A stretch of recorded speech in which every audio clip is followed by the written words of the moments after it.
Well, good morning, traders and investors. My name is Roger Scott, and I'm the senior strategist for Wealth Press. Today is February 10th. It's a Wednesday. It is the third trading day of the second week of March. Ha! I got it right.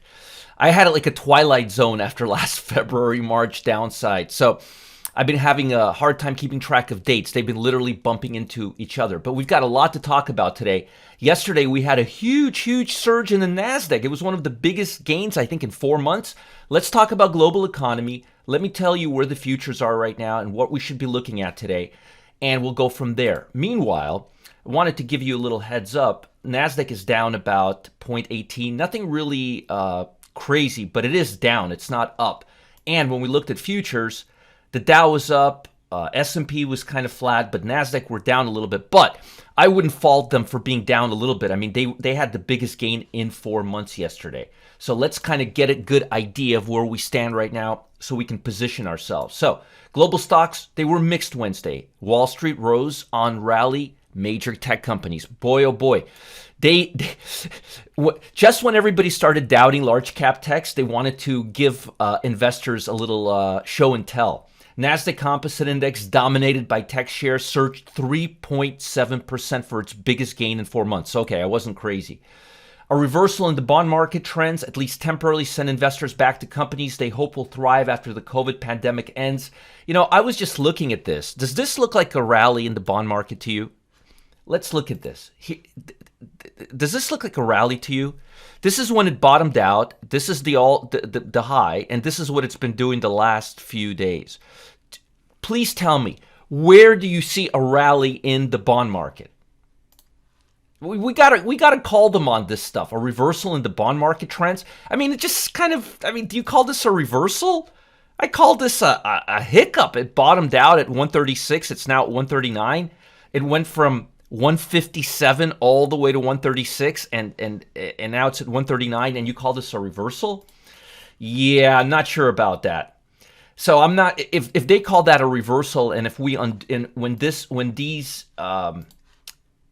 asset starts falling back down, if you think that's going to keep the tech stocks where they're at, I've got a bridge to sell you. But let's go on. But again, my job is to call these writers on the nonsense they write sometimes.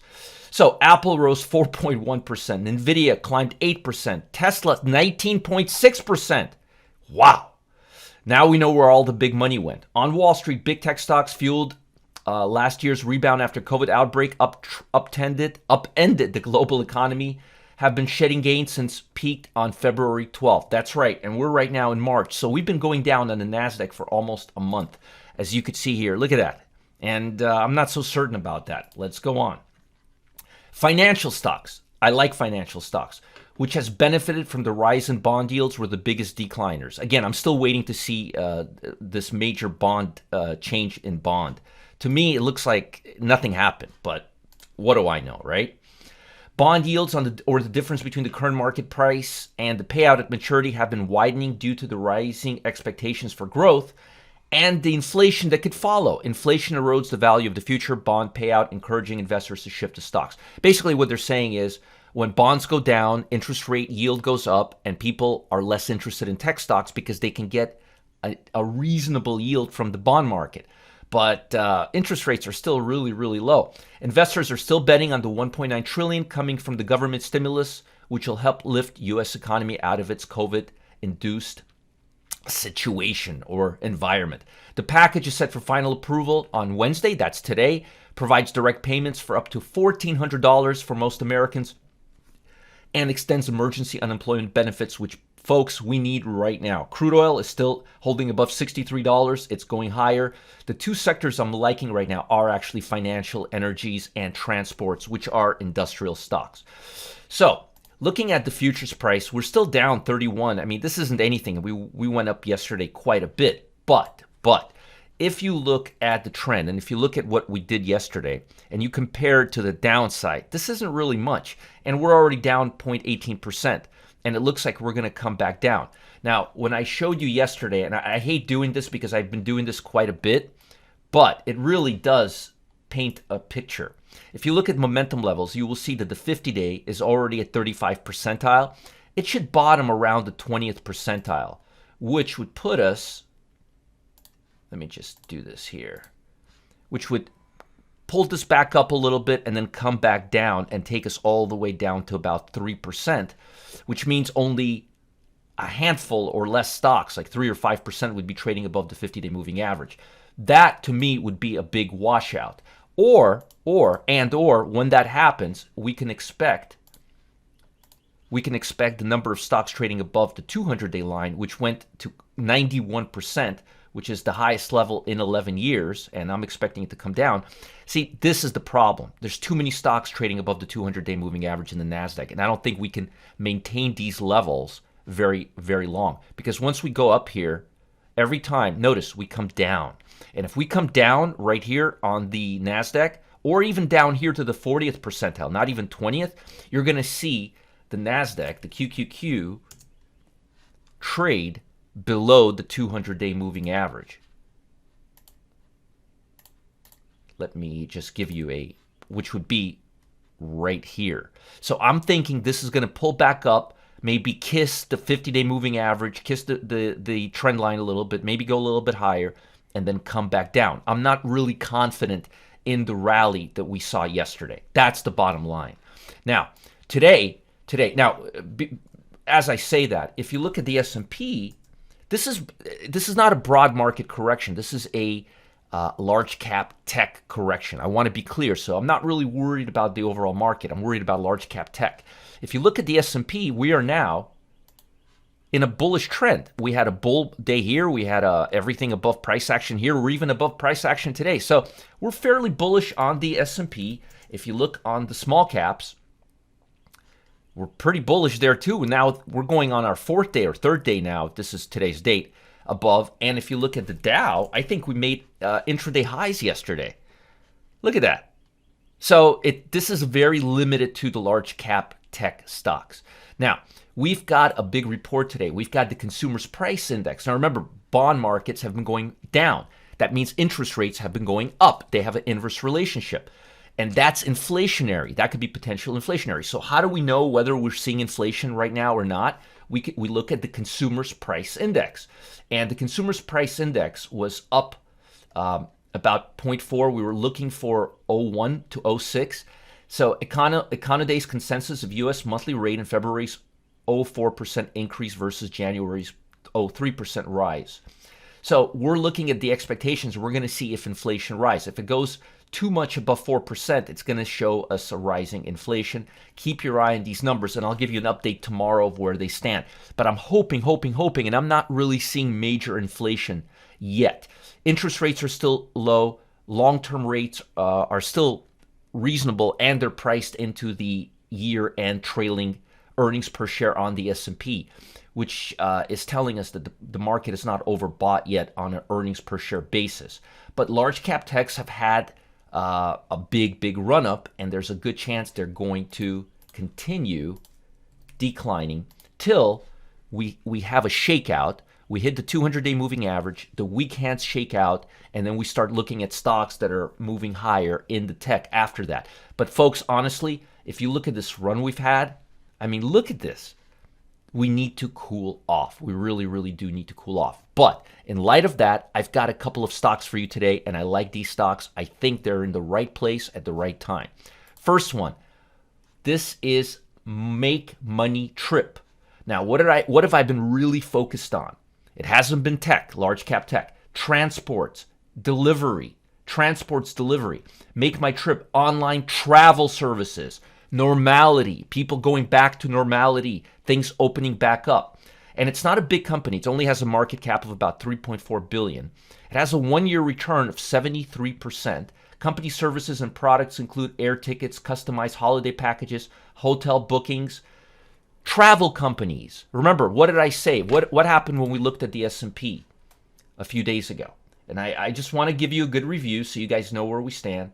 When we looked at the S&P, if I could find the S&P, actually, let's go to the NASDAQ. And we looked at the strongest stocks. What did we find? We found Micron, we found Western Digital, chip stocks, but We also found Ulta Beauty.